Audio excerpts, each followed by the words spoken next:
Here's the latest injury update ahead of Manchester City's trip to Brighton on Sunday. Savinho, Kovacic, Gvardiol. Manchester City injury news and return dates ahead of Brighton trip. A look at the current City injury situation ahead of the trip to Brighton. Manchester City head to the south coast on Sunday, looking to return to winning ways in the Premier League when they take on Brighton and Hove Albion. City were beaten 2-0 by Tottenham Hotspur last weekend as they suffered an unwanted early season blow after their positive performance in the 4-0 win over Wolves on the opening weekend. They now travel to the Amex Stadium looking to bounce back, but they will have to do so without some injured first-team players. The Brazilian winger had been linked with a summer transfer to Tottenham Hotspur, but he is now expected to remain at City now. He is yet to feature for City this term through injury, and Guardiola confirmed in Friday's press conference he will be back in contention after the international break. Kovacic missed the FA Cup final defeat to Crystal Palace in May and hasn't played for City since. An Achilles injury is feared to keep him sidelined for another 2 months. He had an injury and missed the cup final, Guardiola said earlier this year. He thought rest would help, but it didn't. Pain and swelling appeared concerning the heel tendon. The Croatian international defender is yet to feature this season and is expected to be out until after the next international break. This update adds some intriguing details to the ongoing goalkeeping situation and potential moves for both Gianluigi Donnarumma and Manchester City. Here's a breakdown.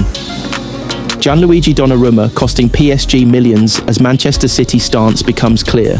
Manchester City continue to be linked with Gianluigi Donnarumma, but the Italian goalkeeper remains at Paris Saint-Germain for now, at great cost to the French side.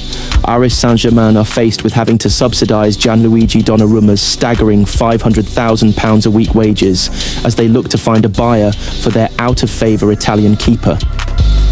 Manchester City have been linked with a move for the 26-year-old if they can agree a deal to sell Brazilian favourite Ederson to Galatasaray. But the Blues will not be prepared to make Donnarumma the second highest salary at the Etihad behind Erling Haaland.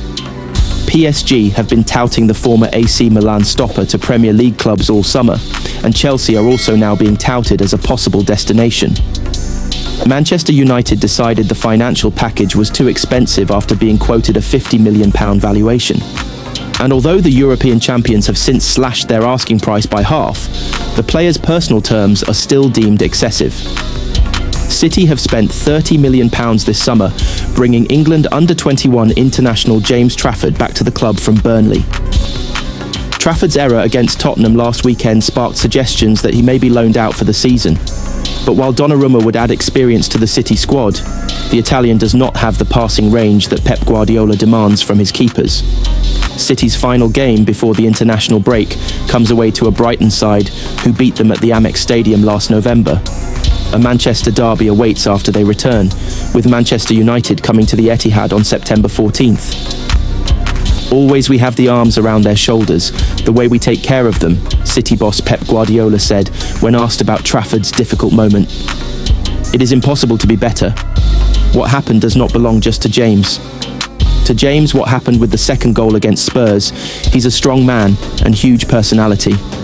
Of course he was concerned, and I wouldn't want it any other way, but we are here to help in those moments.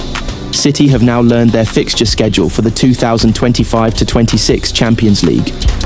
The league phase begins on the week for September 15th, with City kicking things off at home to Napoli on the Thursday as Kevin De Bruyne returns to face his former club, with Leroy Sane returning to Manchester with Galatasaray after the turn of the year.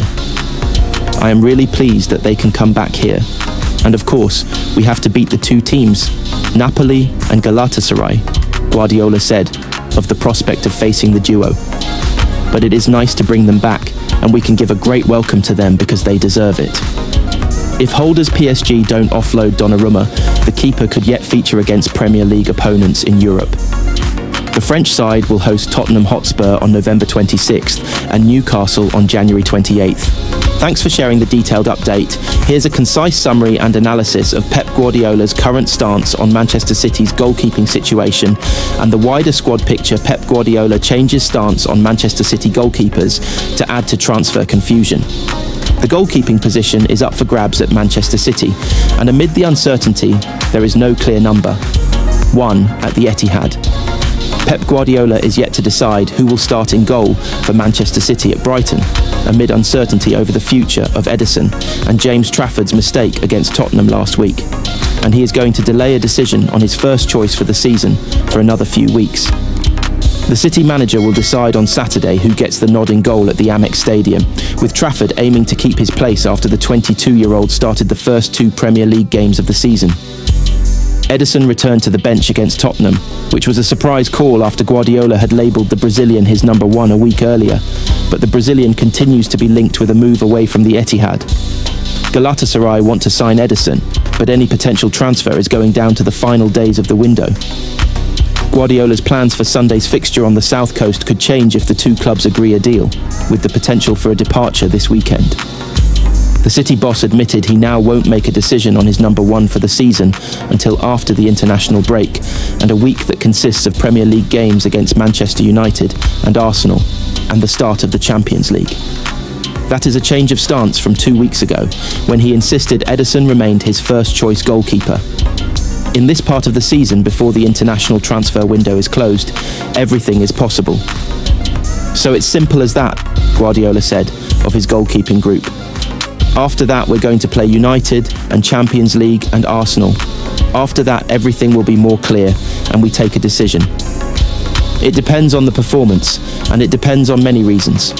Trafford was partly at fault for Tottenham's second goal last week, and he was also fortunate not to be penalised for a handball outside the box between the first and the second goals. The episode unsettled him, and he produced a nervous performance on his home debut for the club, but Guardiola said he had bounced back this week and received support from within the club. Always they have the arms on their shoulders. Always. They don't believe it, but we take care of them. Impossible it would be better, he said. What happened don't belong just to James. It's not easy to say, but don't belong just to James to change what happened in the second goal against the Spurs. He has a huge personality. Of course he's concerned. I would not like it if he is not concerned, but of course we are here to help them.